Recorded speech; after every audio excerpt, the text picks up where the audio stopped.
Hi everyone, and welcome to Big Ideas Growing Minds. We are so happy you are here.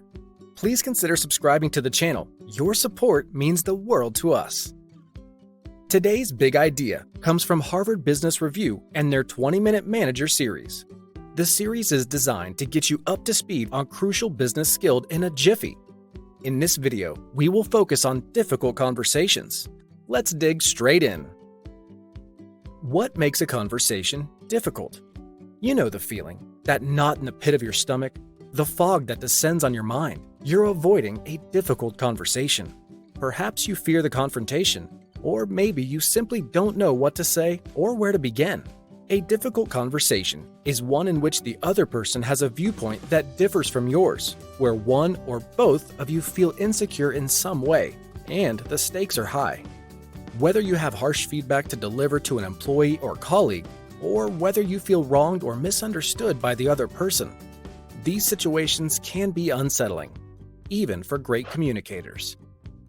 Let's review 4 steps that can help you conduct a difficult conversation successfully. Number 1. Should you act? The first thing you need to do is decide if the juice is worth the squeeze, meaning, is this something you can easily let go of? Or are you constantly brooding and letting the issue affect your work or private life? If the latter is the case, you might as well go ahead and schedule a meeting. See, no matter how uncomfortable the confrontation, you will be better off in the long run by facing the situation head on. Here are some helpful questions to ask yourself. Does my future success rely on addressing this problem? Is the relationship with this person short-term or ongoing? How important is it to me, my family, or my workplace to improve the situation?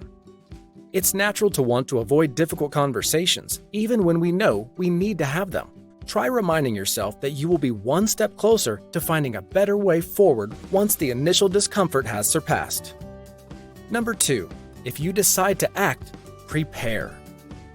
If, after careful reflection, you decide to initiate a discussion, it's time to proactively build the right mindset.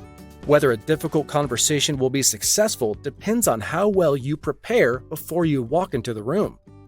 Start by noticing what you are feeling. Once you've named your feelings, you'll be able to see whether and how they may have clouded your judgment. This will help you move beyond your knee-jerk reactions. I'm right, you're wrong, and be open to considering other factors. The next step is to review all relevant information. Ask yourself, are there facts I don't know? Are past experiences coloring my interpretation of current events? Am I making unjustified assumptions about the other person's motives? And remember to assess the situation from both your perspective and from your counterparts. Once you have gathered all relevant information, ask yourself what you hope to achieve. Be specific. Your long-term goal may be to improve the relationship, but also state the objectives of this particular conversation. The more focused you are, the more likely you are to achieve your goals.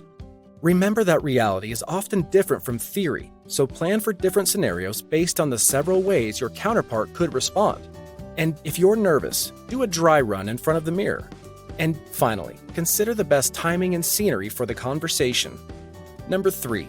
Conduct the conversation. A good tip is to start with thanking and acknowledging the other person. Next, frame the problem by quickly describing the issue from your perspective. Observe body language as you speak.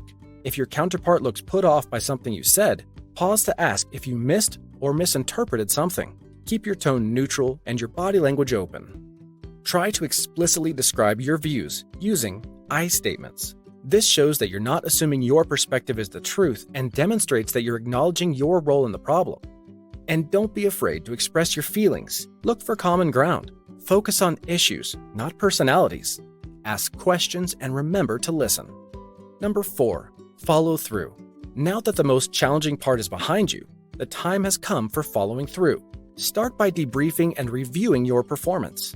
Ask yourself tough questions about how well you met your initial goals. This is a great way to learn for your next difficult conversation. The next step is to reach out in writing. Start by thanking for the time and effort it took to meet. Then reiterate at least one point to your counterpart made to demonstrate that you listened, and briefly summarize the next steps as you understand them. Finally, remember always to keep any commitments you made during the meeting. Just as you expect your counterpart to make good on any promises, you need to fulfill or even exceed yours. And there you have it, Difficult Conversations by Harvard Business Review in a nutshell. We hope you enjoyed the video. If you did, please remember to give it a like. Take care and see you soon.